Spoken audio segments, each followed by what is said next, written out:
Voici l'hôtel de ville d'Arras et son beffroi, tel qu'il se présentait à la Belle Époque, et les voici photographiés 3/4 de siècle plus tard. Ces constructions semblent identiques, et on peut apprécier à quel point la reconstruction a été fidèle à l'original après la destruction totale de la Grande Guerre. Mais nous verrons que cette fidélité est surtout vraie pour ce côté sud, celui qui est tourné vers la petite place ou place des héros. Cette carte postale montre l'hôtel de ville en feu, avec un beffroi encore debout. Il s'agit donc du premier bombardement subi par la ville entre le 6 et 8 octobre 1914. Le beffroi était un observatoire idéal pour surveiller les troupes allemandes massées autour de la ville, et l'on comprend qu'il constituait une cible prioritaire pour leurs canonniers. Le commentaire de la carte confirme que cette attaque fut cruellement ressentie par les Arageois, mais aussi dans toute la France. Cette vue et la suivante sont prises après ce premier bombardement. Elles montrent que l'incendie avait détruit toute la toiture, mais aussi une partie de la façade ouest de l'hôtel de ville. Cette gravure d'époque semble justement montrer ce côté ouest avec les bâtiments environnants en ruine. On peut vérifier cela en faisant la comparaison avec une photo d'époque. Et voici l'aspect de ce secteur peu de temps auparavant. Le photographe se situe dans le haut de la rue de l'Ensorne actuelle. Toujours après ce premier bombardement, déplaçons-nous vers le côté nord de l'hôtel de ville. La photo actuelle de droite permet de mieux se situer. Nous sommes place de la Vacquerie. La destruction du toit est là aussi bien visible, mais cette façade nord semble relativement épargnée par rapport au côté sud et ouest. Nous sommes revenus sur la petite place, côté sud. On voit sur cette carte postale que de nouveaux coups ont été portés à l'hôtel de ville et que le beffroi s'est effondré sur lui-même. Cette photo a donc été prise après le deuxième bombardement qui provoqua cette chute le 21 octobre 1914 au matin, au grand désespoir des Arageois encore présents. Et quand s'écroula son beffroi, la cité pensa rendre l'âme, déclara un témoin. La façade nord reste encore un peu moins touchée que le côté sud, comme on peut le voir sur cette photo. On peut la comparer à deux autres photos prises vers 1900 et cette autre prise actuellement. Voici maintenant le côté est, avec une vue actuelle et une autre prise avant la guerre. On constate qu'il y avait à cette époque, dans cette façade, une porte somptueusement ornée. Cette porte donnait sur la rue aux Ours.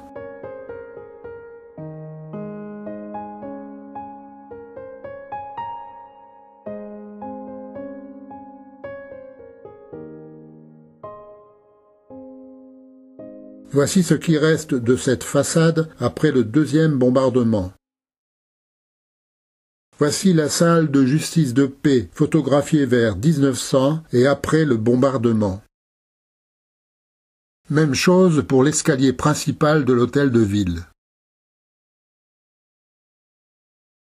Ici, les ruines de la petite place, vues au travers des arcades de la façade sud. Revenons au pied du côté ouest avec cette vue actuelle. La même façade, à la Belle Époque, était richement décorée, avec en particulier une porte monumentale.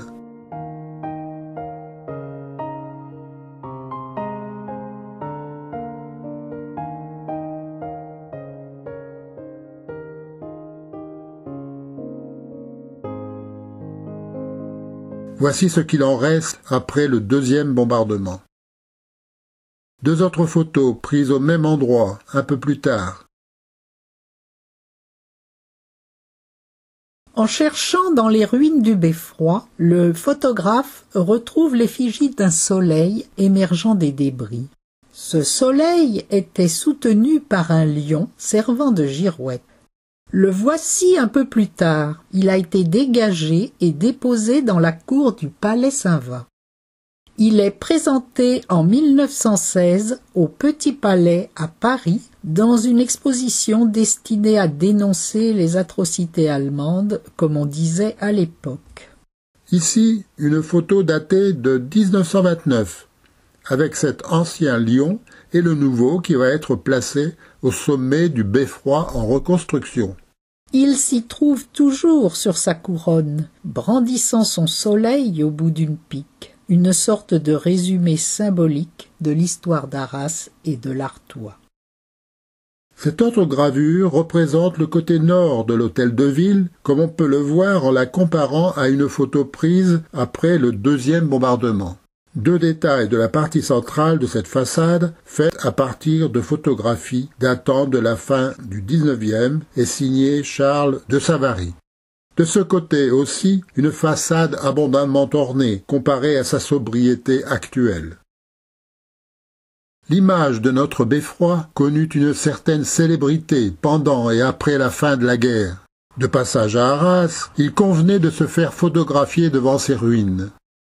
Voici par exemple un croquis trouvé dans un numéro de 1916 du journal Le Lion d'Arras. Dans la légende, on s'y extasie devant un élément de façade resté debout. Ces colonnades intactes seront utilisées comme premier plan dans bien des cartes postales, comme celle-ci, où on n'hésite pas à comparer Arras à Pompéi. Ce pittoresque escalier métallique hélicoïdal figure aussi en bonne place dans de nombreuses cartes postales. Ici, le photographe, sans doute un peu pressé, a confondu les ruines de l'hôtel de ville avec celles de la cathédrale d'Arras. L'image caractéristique du beffroi en ruine est utilisée dans cette affiche comme argument touristique par la Compagnie des chemins de fer du Nord.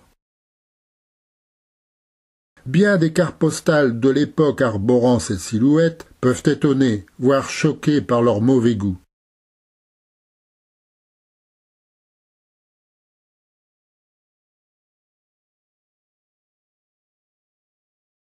Revenons pour terminer au journal Le Lion d'Arras. Il paraît à partir du 1er janvier 1916. Il est imprimé à Boulogne-sur-Mer, mais il est destiné aux Arageois.